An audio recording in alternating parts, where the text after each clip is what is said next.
Ito ang one card reading mo, Cancer.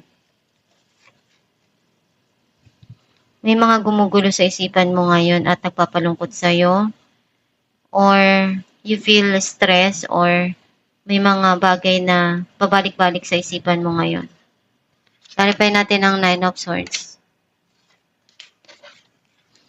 7 of Wands and the Chariot. Kung ano yung mga pinagdaanan mo, ma-overcome mo din yan.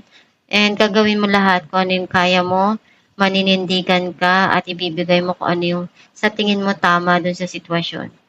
Kaya mong paglabanan kung ano yung mga nangyayari ngayon sa buhay mo at susolusyonan mo rin ng tama kung ano yung mga nangyayari ngayon.